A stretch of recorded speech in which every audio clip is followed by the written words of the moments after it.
Have you ever felt the weight of the road? That weariness that distorts reality? This is Ben's story, and the thin line between what is real and what exhaustion can create. What would you do if the only thing separating you from a triple fortune was not sleeping and carrying something the asphalt itself wants back? Ben took the contract, an illegal cargo, unstable, and in the middle of the Nevada desert, he was forced to stop.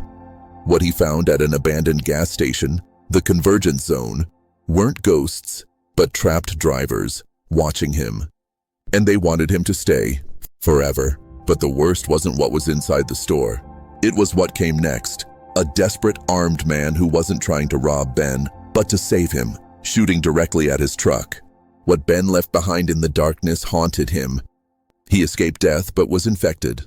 The shadow of loneliness has caught up with him. What if the only way to repay his debt isn't with money, but with his soul? Stay until the end and discover why Ben became the next link in the curse of the doomed mile. You'll never see a gas station light the same way again. The trucker's name was Ben. 15 years ago, the road was his freedom. Now, it was his debt. Sleep was a luxury he couldn't afford. At his feet, a pile of crumpled bills. In the cab, the monotonous hum of his Freightliner's engine and an inner silence that had long since become hostile. Ben was on his 36th hour without closing his eyes. The asphalt of Highway 93 in the middle of the Nevada desert danced under the faint glow of his headlights. He kept himself alert with cold caffeine and the acute anxiety of someone desperately needing money. It was because of this need that he accepted the contract. A night haul, no questions asked, triple pay. His cargo wasn't refrigerators or electronics. It was a refrigerated container with steel walls that felt like lead. The manifest stated highly sensitive biological samples. In truth, Ben knew what he was transporting was illegal, unstable, and, for some reason he couldn't name, seemed to make the air around the truck colder and more static. He was crossing what older drivers called the doomed mile, a stretch of road notorious for its lack of signal and bizarre incidents. The sensation began subtly. The rearview mirrors, large windows to the world behind, seemed dirtier than they should be. A dark blur, like a mist, flickered in the corner of his vision, disappearing whenever he tried to focus. Ben fought against it, forcing his gaze forward. Then a sharp beep broke the silence of the cabin. It wasn't the radio, it was the cargo control panel. The container's temperature gauge began flashing red, accompanied by a system malfunction warning. Refrigerator failure, critical temperature approaching. Ben cursed. He couldn't lose the triple-paid cargo. He needed to stop immediately to restart the cooling system. He looked for a place to pull over, but the road was empty, flanked only by bushes and dark rocks. Suddenly he saw it. A faint, sickly glow on the horizon, like a half-open eye. A service station. He turned the steering wheel, entering a cracked asphalt yard. The place was the definition of abandonment. No gas pumps, no lights, except for a fluorescent lamp flickering in the shop, emitting a low hum, like the sound of a dying insect. Ben parked the truck, the engine roaring in protest. The air outside was deathly silent and cold, despite it being summer. He got out, grabbed his flashlight, and went to check the container. As he passed the back of the truck, he felt a tingling sensation, as if static electricity were clinging to his skin. The refrigerator malfunction didn't seem mechanical. It felt like the building's own power was draining the system. He managed to restart the system, but the alarm remained amber. He needed something, anything, to keep the truck running and the generator working. The store door creaked open as it was pushed. The interior was dark and filled with empty shelves, except for a thin layer of dust and cobwebs. It was a place that had existed, but was being erased from reality. In the back, he saw what appeared to be the stockroom. The dim light emanated from there. Upon entering, Ben saw a large industrial commercial refrigerator was running and empty, its motor trembling. But the anomaly wasn't the refrigerator, but what surrounded it. There were figures, not transparent ghosts, but men, drivers. 3 of them. They stood motionless, dressed in old, faded transport company uniforms. One of them leaned against an imaginary shelf, his hand outstretched as if to reach for a magazine that no longer existed. Another stood beside the refrigerator, staring at the empty interior, an equally empty paper cup in his hand. They didn't look at him. They were trapped in a moment in time at the stop that never ended. The nearest driver, a thin man in an 80s-style baseball cap, moved his head slowly, making a dry noise. His eyes were dull and empty. "Don't leave," he hissed, his voice hoarse and without echo. "Rest. You need to stay. We need something to fill." Ben felt paralyzing terror. The gas station wasn't haunted by the dead. It was a vortex that consumed the reality and purpose of anyone who stopped there. He realized the metallic sound he heard wasn't the sound of the store adjusting, but rather the sound of a truck, perhaps the skinny man's truck, being dematerialized forever in the back room. He stumbled back and ran for the door. As he exited, fear overcame fatigue. He got into the Freightliner, ignoring the control panel that now screamed in flashing red. He accelerated, throwing gravel behind him. The last thing he saw in the rearview mirror was the skinny man making a quick movement with his hand toward the truck, as if trying to grab the trailer and pull it back. Ben was back on Highway 93, his heart pounding. He had to go faster. A few miles ahead, he saw a car. A red Ford Fusion stopped in the middle of the road, its hazard lights flashing. Ben braked, sliding to avoid a collision. He saw the car in the open passenger door and knew immediately something was wrong. Without hesitation, he swerved the truck to the side and was about to pass when he saw movement. A man, short and strong with red hair and dirty overalls, was running from the shoulder. He was holding something in his right hand, an old hunting rifle. The man yelled, and Ben heard no words, only urgency and despair. He thought of thieves, of kidnapping. "He's going to steal my cargo!" Ben ignored the instinct to stop and help, pressing the accelerator.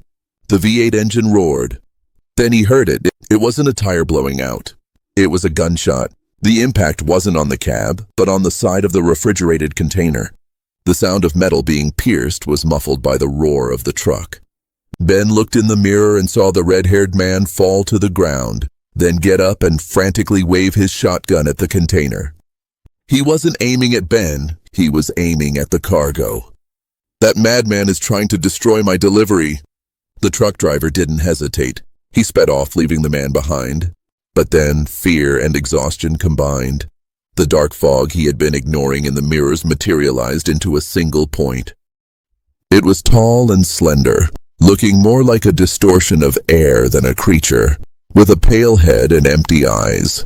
It manifested itself in the rearview mirror just above the empty passenger seat. Its smile, an impossible tear in its featureless face, was the same one Ben had imagined in his worst moments of exhaustion. He heard the whisper, now perfectly clear. "You left the warning behind. Rest. There's nowhere else to go." Ben turned his head to the right but saw nothing but the glass. The figure was there only for him.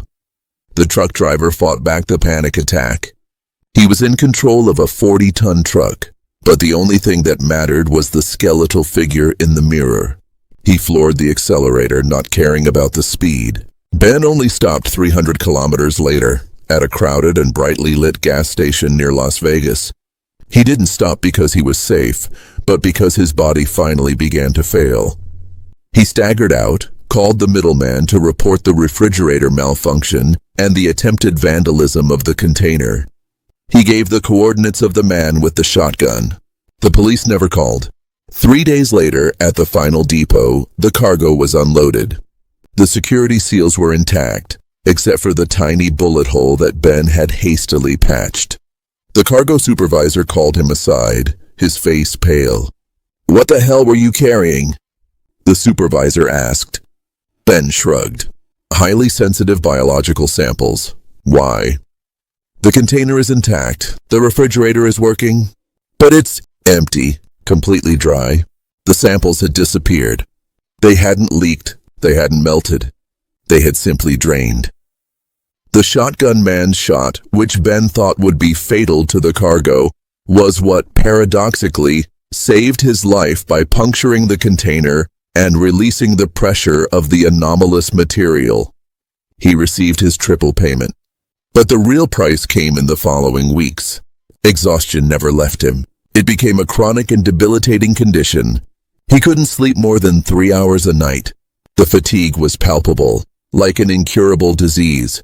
Months later, during a long, monotonous drive, Ben stopped at a roadside rest stop to wash his face.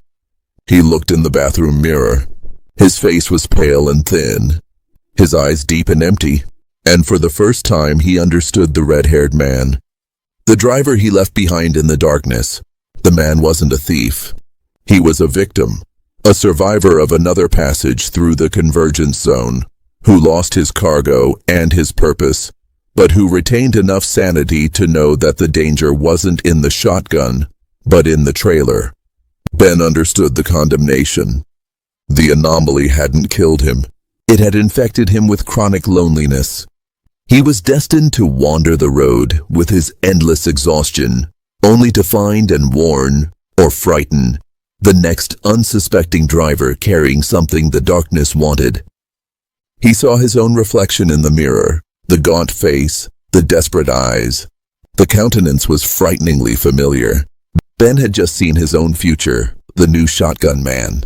He turned and went back to the truck.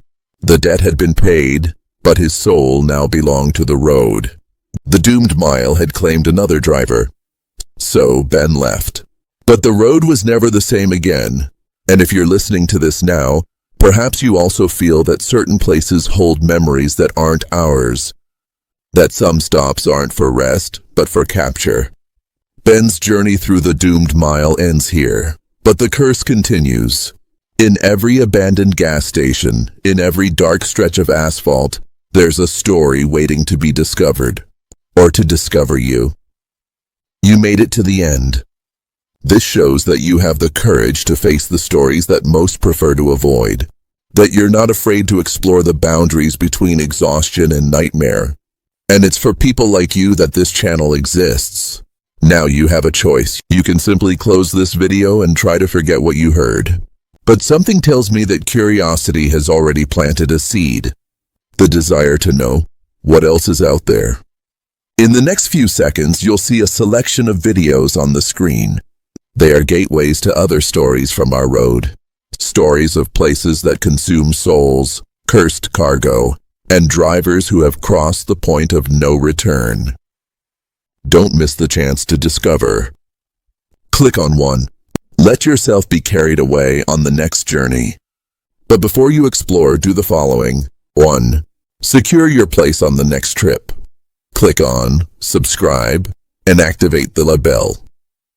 Because when a new story from the condemned mile is told, and it will be, you will be the first to know. Don't get left behind. 2. Save other drivers. Share this video. Think of someone you know who travels at night, or who simply loves a good horror story. You may be sending them a crucial warning, or the beginning of an obsession. 3. Leave your mark on the road. Comment below. Tell us which moment captivated you the most. What would you do in Ben's place? Or, more importantly, what story do you want to hear next? We want to explore the mysteries that you are afraid to encounter. Your idea could be our next stop. 4. What's next? We're preparing more trips, more truckers, more dangerous contracts and anomalies waiting, but the direction is yours. Tell us in the comments, do you want more psychological terror, more road monsters, mysteries of supernatural cargo? Thank you for driving with us to the end of this trip.